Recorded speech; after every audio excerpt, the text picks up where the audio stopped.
George, I still don't have my degree yet. All right, recording in progress. Oh, shut up.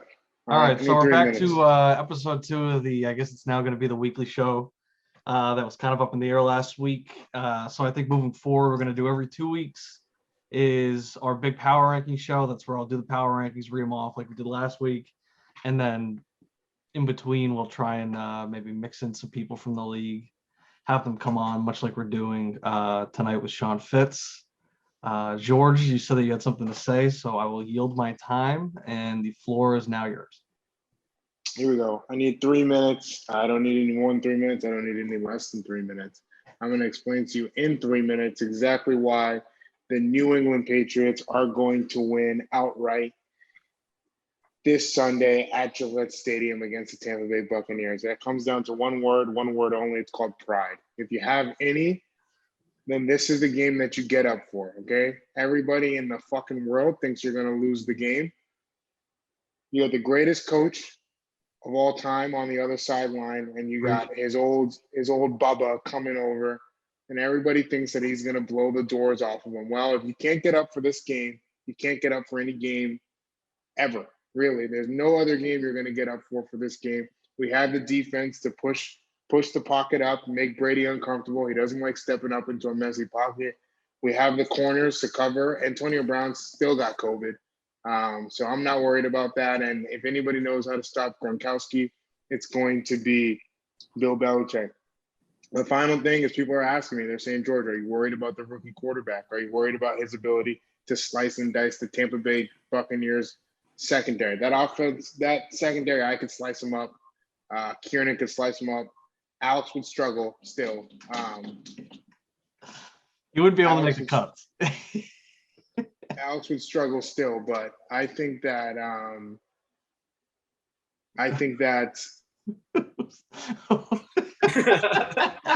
huh? He's fucking up the flow. No, I didn't throw chicken broth away, dude.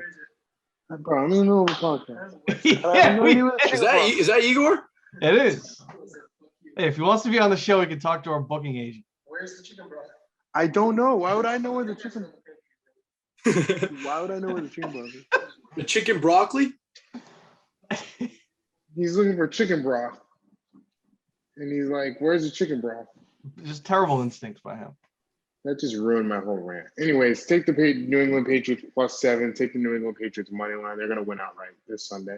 I'm with you. I'm with you too, George. I'll be in attendance, so they got Pete behind him in the stands. God damn it! That is not that information that I need. Tickets are down to like $350. 16 rows up on the 50. I mean, I'm gonna be in Belichick's ear the entire game. So I mean, they got the Pete factor on their side.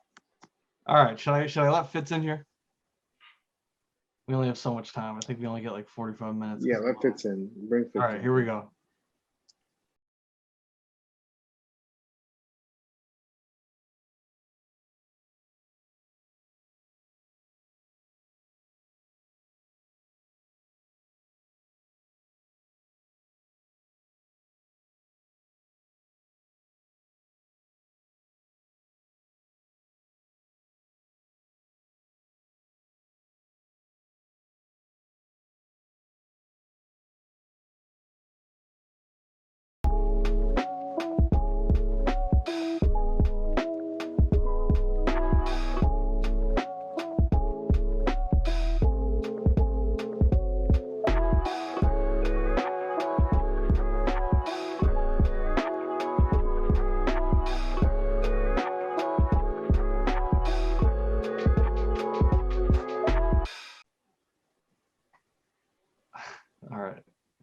Give it a second. Chicken broth. I don't know the chicken broth. Here we go. All right, we got a fourth person in here. All right, connecting to audio. All right, Fitz, say something. What's up, gentlemen? All right, we can hear you. We're good to go. All right, we're recording now. We are live to tape. We have Sean Fitzgerald on. He's a co-owner of the Draft Pick Factory.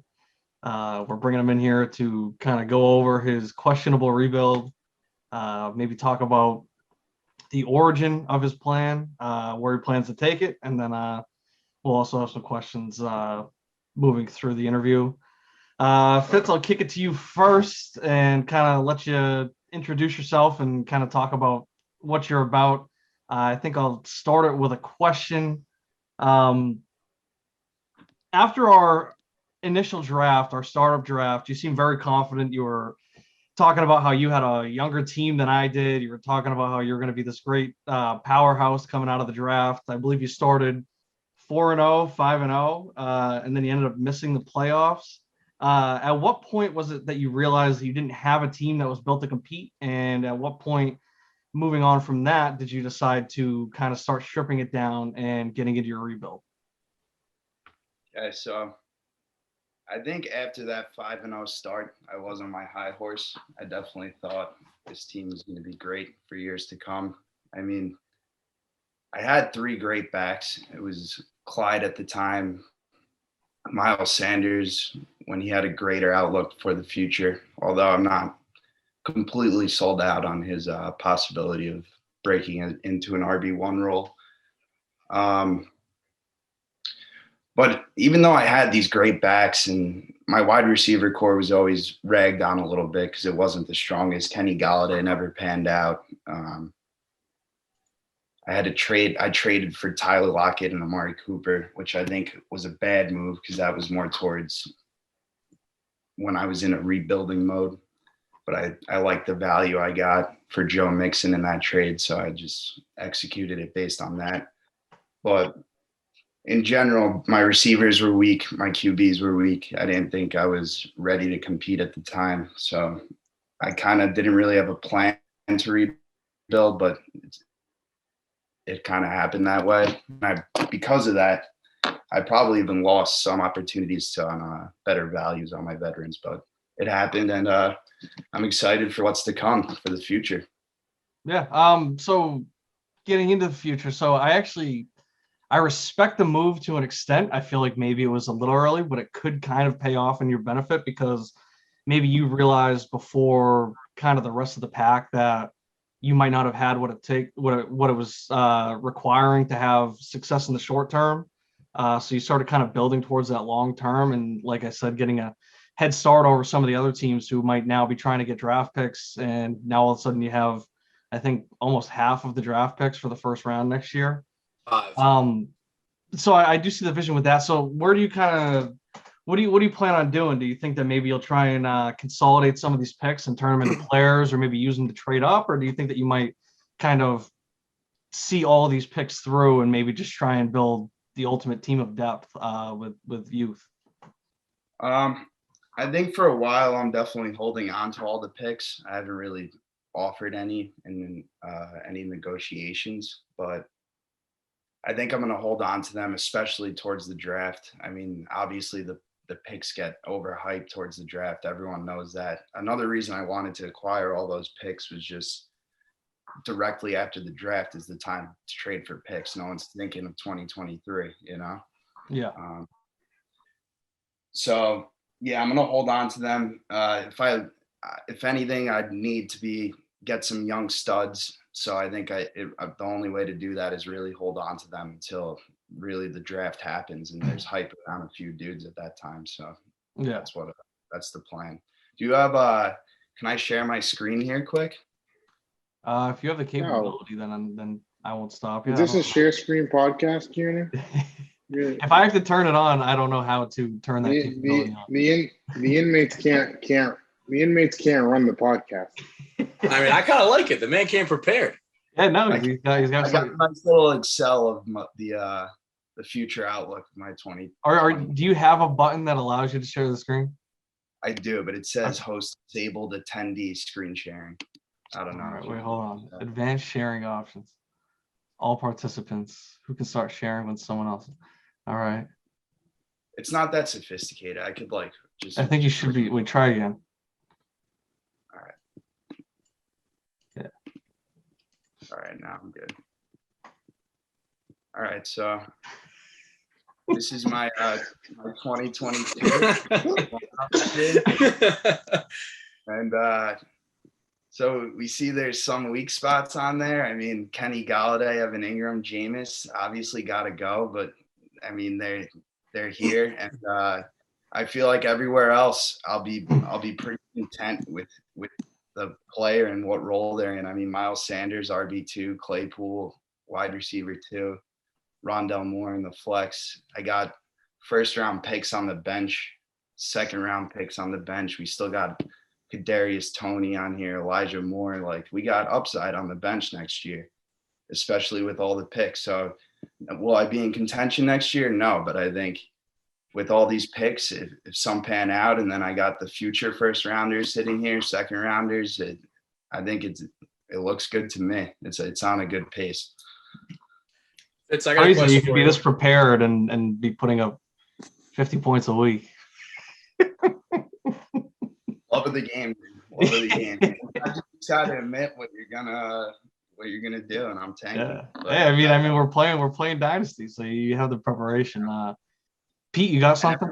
I have a role. Yeah. I kind of wanted to peel back a little bit on George's call out from last week. So George kind of called you out saying you're putting all your stock in this 22 draft. That's kind of a weak draft class. And I know, first round pick looks really good on your roster and your Excel there, but why 2022? Did you like the draft class, or are you just kind of taking the first girl at the bar that winks at you?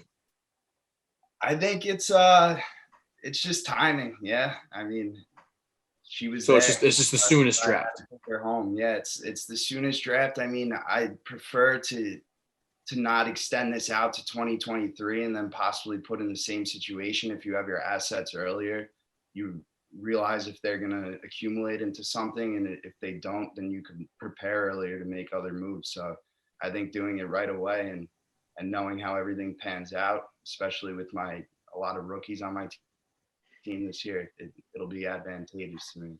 As far as the person goes, I do we all really know who's going to end up on what team? Like, it's true. The picks change on draft night. Like, there's all these guys hyped up.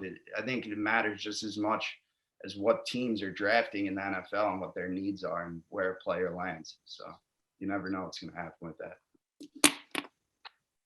I do. George, you got something? Yeah, I do know what's going to happen. It's going to be a weak draft. But listen, I like some of the moves that you made. I think 5's probably on the overkill side of the first round draft picks, I think. And Kieran, what's your favorite show? Billions? Is that the one you like? No, I despise Billions. That's not true. I think Billions is one of Kieran's favorite shows. And in Billions, there's a line, and it's I think it goes, "What's the point of having fuck you money if you never say fuck you?" And I think that's a question that people are going to start asking about your team here, Fitz. I mean, yeah, you have 5 first-round draft picks, 2 first-round draft picks in the following years, but the objective is you play to win the game here. And you think, am I going to be competitive in 22? No. 23 with looks like on your spreadsheet here you got 3 rookies starting, probably not. Then 23. You might have 4 or 5 rookies starting. I mean, are we talking about 2024, 2025 before we're even looking at Sean Fitz as a contender here, or what are we thinking? Well, just to refute that, I mean, 4 or 5 rookies starting in 2023. 3 of these first-round draft picks will be second-year players. Elijah Moore, Kadarius Toney will be third-year players. My 2 first-rounders and 2 second-rounders on my bench will be second-year players. So, yeah, I'll have a couple rookies in there, but hopefully these picks pan out. And I would say trading for the 2023 draft picks in fear of a weak draft class, that would be saying, when are you ever going to win? But I'm making a plan to, I think, win in the near future, which you might disagree with the method of the draft picks, but I think this is a solid plan, and that's what I'm going with. Are there any players in particular that are currently in the league that maybe you have your eye on? Players that you think could be good building blocks that you could maybe get for a little bit on the cheaper side? I was actually thinking earlier today about Dobbins and Akers and how they might be a good fit on my team. The problem is I don't know really who has them, but they'd probably want some win now pieces, and I don't have many of those, so I'm definitely interested in those players. But outside of that, just young receivers. I mean, the elite tiers, but I don't think they're getting moved anytime soon. The DK Metcalf and Justin Jefferson and AJ Brown likes. I would like to acquire one of those. Is there anybody on our teams that you like? Maybe we get a little 4-way trade going while we're on the call. I mean, Kieran, I think me and you have discussed trades just for love of the game as much as we can, but it's just not a compatible team. So it definitely would take a three-way trade to put some juice in it. But what do you think of speaking of our teams as well? What do you think of Slippery Pete in his the position that his team is in? Rate his rebuild from your perspective. Let me take a look. I mean, whoa. I'm not in a rebuild. Pete's not in a rebuild. He's literally. I haven't committed to either direction. Fitz, if I'm going to leave you with one thing on your rebuild here, I think you did it the right way. We talked last week how I got like 1 foot or toes in the door or something like that. I mean, I'm straddling this thing. You committed in the offseason, you sold out, you got the picks. So I like the way you did it. I think you did it with class, and I hope it pans out for you. But I think it's something that Alex realizes he should have done, but now he's maybe a little in too deep. Yeah, I mean, hey, I'm a dynasty fantasy rookie. I'm putting all I got into it. Every decision I made it in sound mind. I just gotta learn, gotta get better in the future.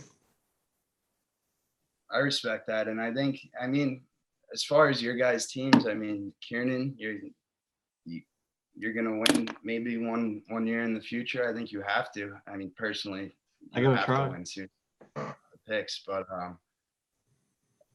you might call this a cop out, but I like having the optimism of I am gonna have a really fun April and just something to build around. Like, it's not like my team's down and out. Like, I have no good veteran players, and now I don't have any draft picks. I traded bad moves. I'm not in that situation. I got a lot of optimism ahead of my team. Yeah, so the way that I've kind of managed my team is I trust my ability to kind of recoup picks when the time comes. But in the meantime, when you're trying to win, and obviously you've committed to tanking and trying to get the best pick that you can, all that, and compiling all these picks. But in the meantime, when you're trying to win, it's what can a first round pick do for you, right? So when I traded for Adam Thielen, I traded that 2024 first rounder. It's like, what's that pick going to do for me until this 2024 season? So what good is it to really have it if I'm able to get a guy that's shown that he's capable of being top 10? He's 31. You can assume that, especially with the way that he plays, he can keep going for at least a couple of years. So I kind of that's kind of why I like clearing out my stash, because I feel like once that draft comes, and I showed that I could do it this year too. That's how I got Pitts. You could just make a move and try and get it, and maybe it's not as good a pick as you might have had. Maybe it's even better, but yeah, I kind of like getting the real player in front of me instead of speculating, especially when I haven't really done the research on the drafts and I'm not as confident in the future drafts as maybe I am in real time. I agree. And in a healthy league, you should have teams that are wanting to trade these first round picks because they're going to win now. Like that. Yeah. That's a healthy league. You want teams that need the picks because that encourages trades and activity just by you have these trade-offs of young and old. That's what Dynasty is all about. So there's two ways. Friends Who Gamble is in a very healthy league, but bodaciously healthy, if I would. Oh, very, very. But I will say there's not many people tanking as I look. How many people have declared tanking? I mean, whoa. We don't tank. We rebuild. Well, there's legal tanking, and that's what it is. No, and it's true though, and that's kind of what I was getting at when I said to you how you've kind of you committed early, and it can be debated whether it was too early or not, but you at least said, okay, you know what, I personally don't feel like I have what it takes to win right now. So instead, I'm going to try and build that sustained success, and it gave you a head start. And now, if some other team decides, hey, I want to get to I want to get to the rebuild, I want to get these picks in the draft, all of a sudden you're the one that's holding the cards, and that might allow you to maybe take those picks and turn it into one or two current players that you might like that might be win now pieces, or you can just hold on to them for yourself and you can kind of grab those and kind of pick at your leisure. Yeah, I think it all depends on how many of these picks I hit on in 2022, because if I get some immediate impact players, then I might be willing to trade those 2023 picks and acquire some win now guys and expedite the rebuild. So the options are open with those later picks having been acquired as well. I can agree with that. George, Pete, you guys got anything else? George, you've been awfully quiet tonight. Honestly, Fitz, I don't want to hurt your feelings. So that's why, you came on here. You seem like a good guy. You got a spreadsheet going on. You've offered me some decent No, why is everyone laughing? If people are laughing, I'm being very serious. He's offered me some. We've had some respectable trade talks in the past, and so and he came on our show, and so I thought, yeah, could I get on here and bury him? I could, but what's the utility in doing that? I'm not going to make any friends in the league, and ultimately, we're friends who gamble. Nobody in this league has given me any winners. So I feel like we're kind of light on the gambling aspect of this league a little bit. But, if I get on here and I start scorching bridges, then I'm not going to have any friends to gamble with at all. So that's kind of my approach coming into this podcast, was just try to make more friends and do more gambling and less of the scorched earth theory. I will say I've been planning to work on a gambling preview for each week, taking each team's projected points and just using that as the point spread and the total, and just making some picks based off of that. As a commissioner, I wouldn't mind maybe seeing a little bit of a league economy get going.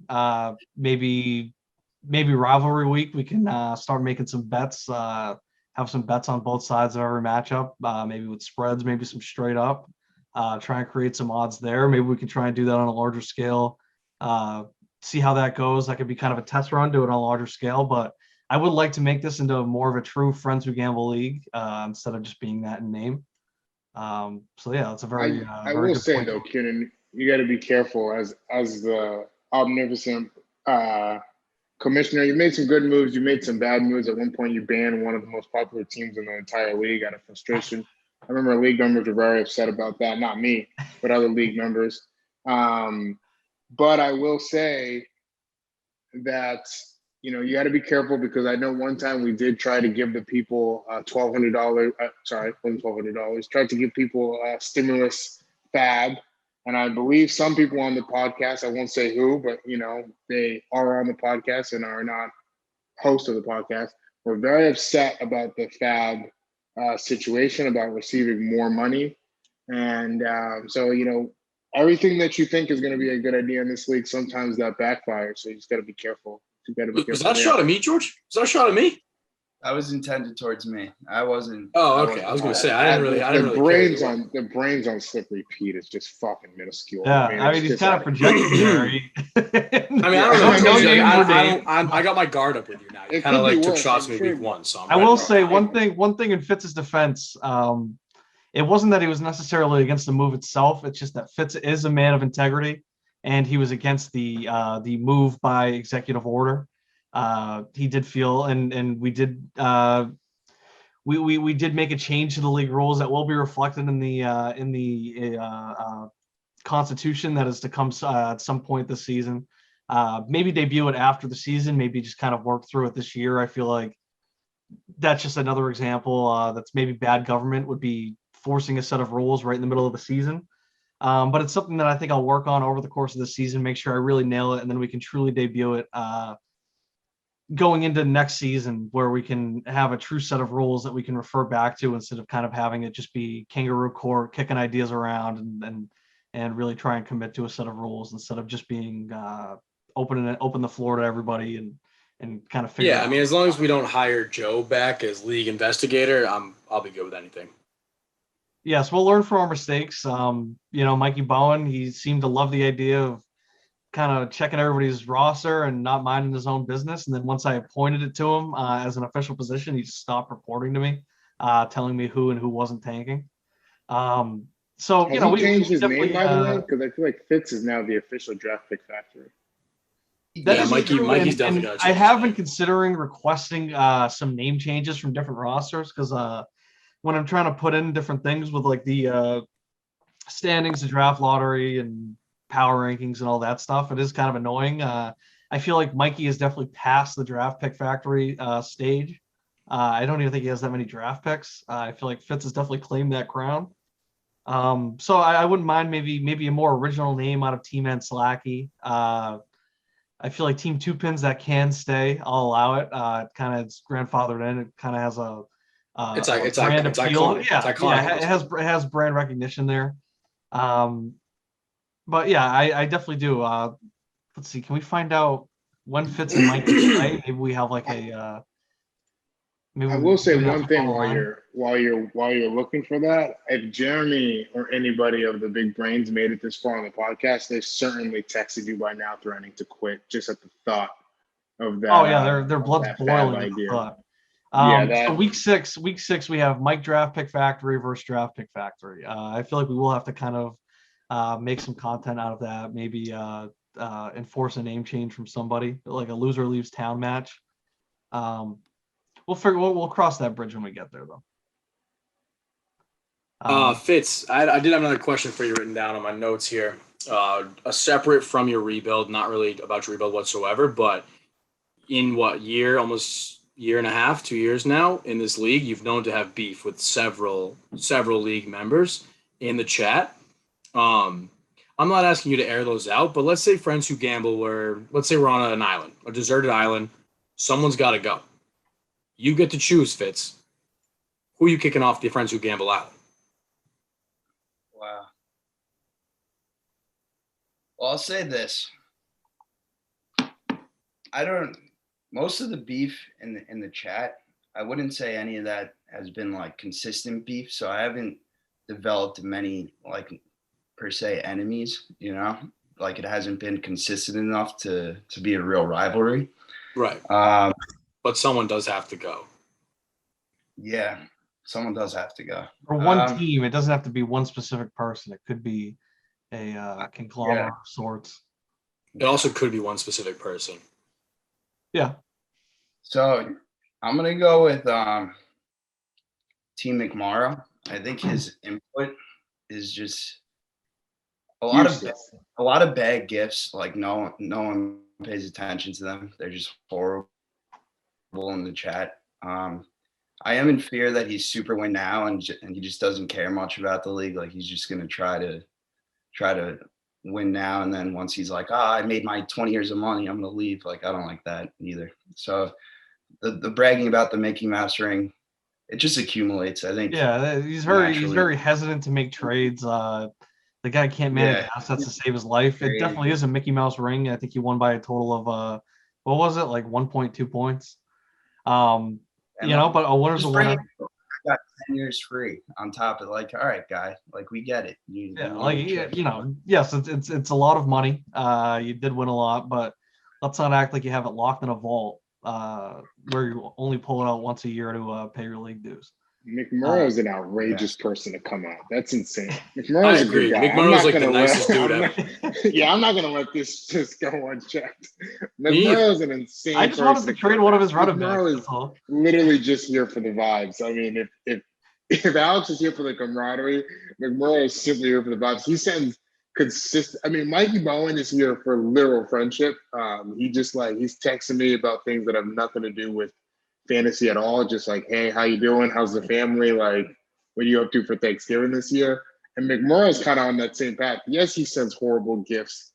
Yes, whenever he talks, it is literally completely irrelevant. But at the same time, it's fucking McMurrow. Like, if he said something relevant, I'd be concerned. I'd be like, that's when I'd have to text him on the side and be like, hey, are you okay? Everything good? Sure. So I think McMurrow's complete irrelevance adds like some fluff, keeps things going in the down times, and just allows you to be like, oh, McMurrow's talking in the chat again, just fucking blow that off. But McMurrow does have the second most messages sent in the league chat history. He talks. I mean, he's engaged. I don't know what he's talking about ever. And it's always positive. It's always positive stuff. Yeah, I feel like McMurrow's a good guy, Sean.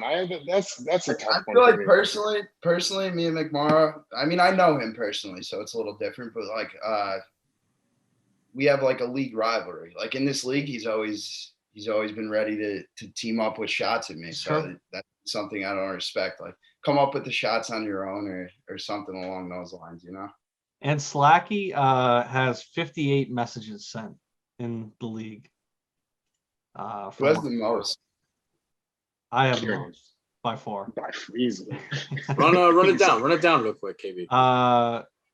Me, McMorrow, 2 Pinz. It only shows like the who's viewed as like the leader of the team. So it's not like I can't see how many Joe has sent.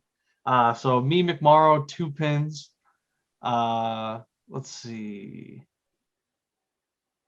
Slippery Pete, Zach Bowen, Mikey Bowen, Fitz, Simcoe, Jeremy, Igor, or no, that's Talon, Jalo, and then Anslacky.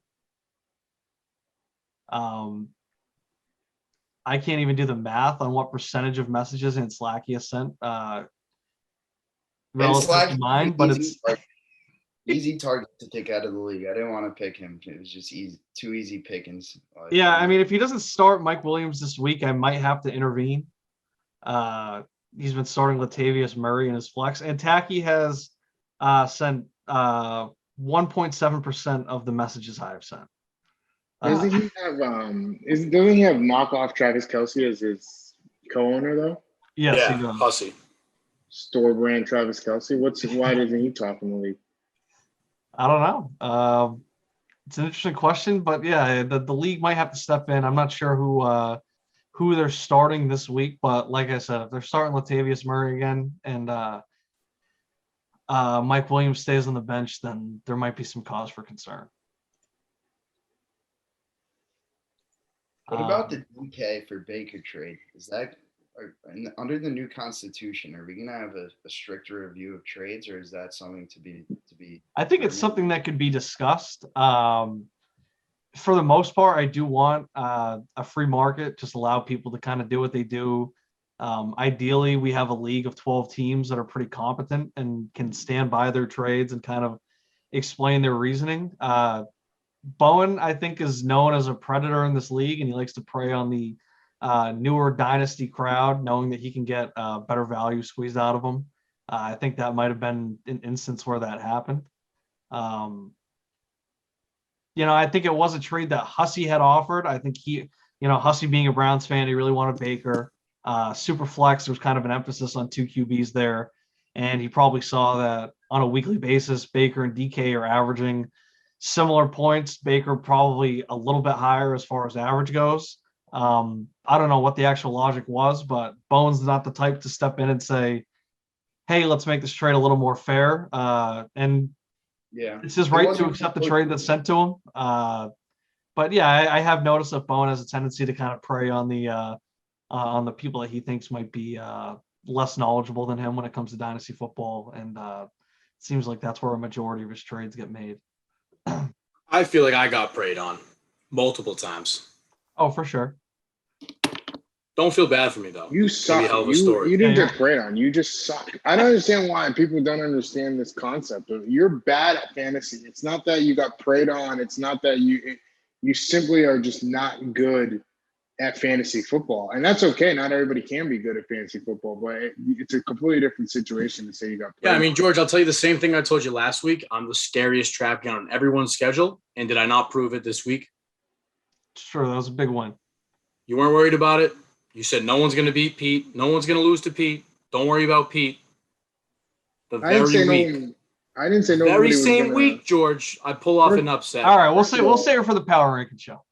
But we only got a few minutes left. Are there any more questions regarding Fitz's rebuild? I do have one question.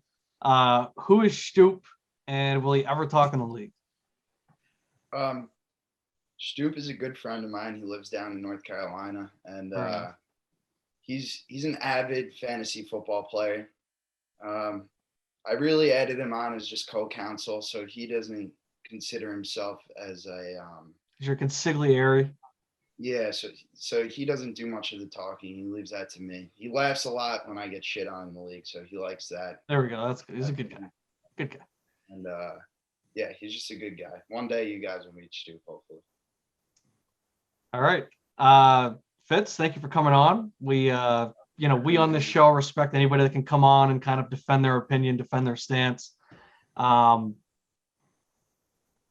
have, like I said, we're running out of time here, so I think we'll wrap it up. I think tomorrow I'll spend some time editing, and then I'll try and get it up before the Thursday night game. Maybe accompany it with a little bit of a blog. And you're welcome back anytime. All right, thanks, guys. Yep. All right.